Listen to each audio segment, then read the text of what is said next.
Thanks for being here.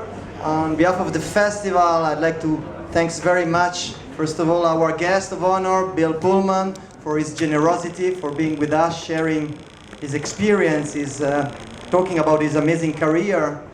You know, in Locarno, the words are important, but also the transmission of the knowledge, the conversation, as we announce, are very, very important. And I'm very happy that Eric Cohn, our friends, will moderate this discussion. There are headphones, you know how it works, so there will be translation into French and German, French and Italian. So there will be a room at the end of the conversation for also asking. I'll let you go, and thanks again, Bill. It's great to see so many people here. Obviously not a surprise. One of the great opportunities of talking to you, Bill, in this context is that while there are many actors who you might say you could summarize the essence of their career in very concise ways, I think we need the time to dig through the different things you've done to really parse the variety of roles that you've tackled. But I think perhaps the most logical starting point is not the roles themselves, but the fact that when you started out, you weren't looking for them. Because while some people say they always wanted to be actors from childhood, I believe your starting point was carpentry or something along those lines. So tell us a little bit about those early days. Was it 71 or so, and you were a college student and not exactly on an acting track? I think I was lucky because I was number 6 child of 7. And you know, the big families, when you get to be youngest son, they don't care what you do anymore, you know.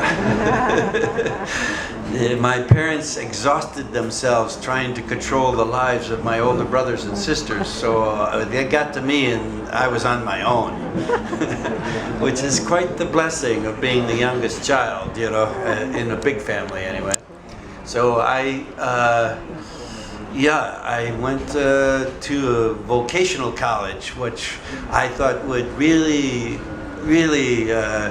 disappoint my father in a good way. You know, he was a doctor, and you know, he wanted my older brothers and sisters to go to the same college he went to, and I thought going to work to train as a carpenter would be a very satisfying, upsetting thing for him, and he thought it was a great idea, as it turned out. So he was very supportive of whatever I chose to do. But I met, I was in this school for carpentry and went to audition for a play. And I look back, it was the strangest first play to do. It was an Ionesco play, which, you know, the absurd theater was having a bit of a rage in that late 60s and early 70s. And not the most conventional first stab at acting. Yes, not a conventional first stab. Yes, so I think that was what inspired me to go in a new direction. So you started teaching as well at a certain point, teaching acting. So how did that transition come about? Well, I went from resisting academics to being very passionate about academics. You know, I think I just went the other way and really enjoyed scholarship. And I was trained as a theater director. And because I always felt like the acting was the core of what I was, but I wanted, in order to learn a lot about the theater, it was better to work as a director, to train as a director, and continue to act along the way. And at a certain point then, when I went to New York City to start, I first lived in Montana in the wilds of the Wild West in the early 70s with my later to become my wife. We were out there at a period and established our lives there before starting in our professional careers, and as following it in New York City. So I think at that point I decided that teaching was something that I really was a good part, a role to play, that I played for 2 years, and that's a long-running TV show that needed to end. So it shifts over to the theater, really more of a full-time thing, and people may not realize just how long you were in the theater before you made your film debut. So in the late 70s, early 80s, you were doing productions in New York and LA. What was the scene like at that time, and what did you make of the opportunities that were coming your way? Well, it was really the early 80s. I went there in 81, and I had been in academic theater, directing a lot of plays and things in the 70s, and then went to in 81, and then at that time, I think it's always curious when people ask me, you know, what's your advice to a young actor?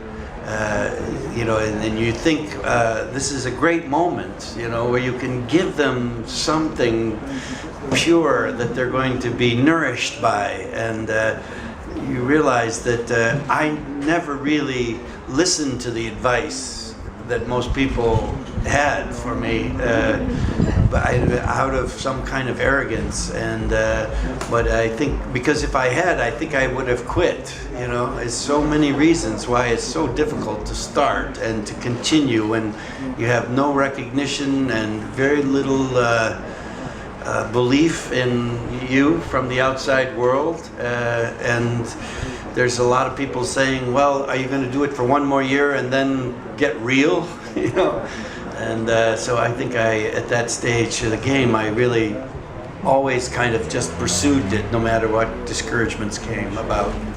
So that brings us to your first major film role with Ruthless People 30 years ago. A very particular kind of comedy. And a very particular kind of character. You had to play this sort of buffoon of sorts.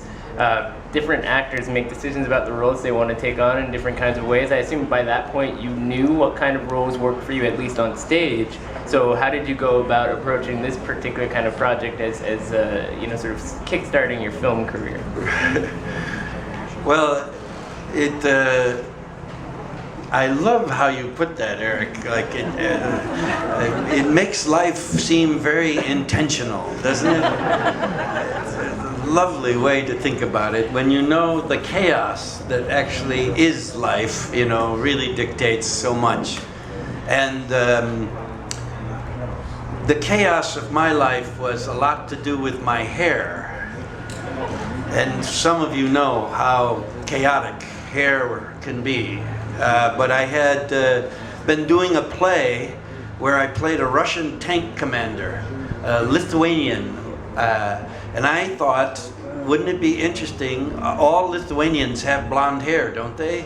Maybe, but I thought I needed to have blonde hair to play this young tank commander. So I dyed my hair blonde, which I had never done before, and I was so new to the world of dyeing hair that I didn't realize that there's a period where you don't want to be blonde, and you have a problem with roots.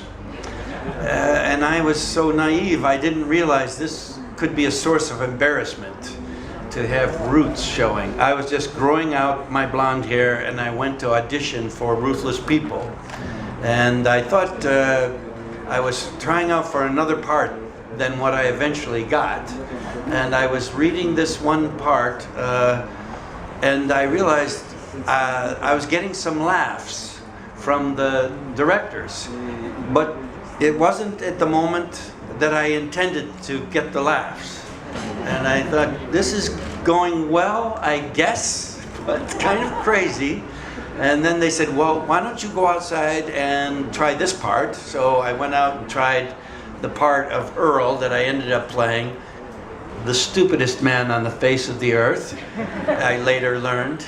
But at that point, I went back in, and again, I was getting this complicated reaction where they were laughing, but not at the places where I thought they were laughing.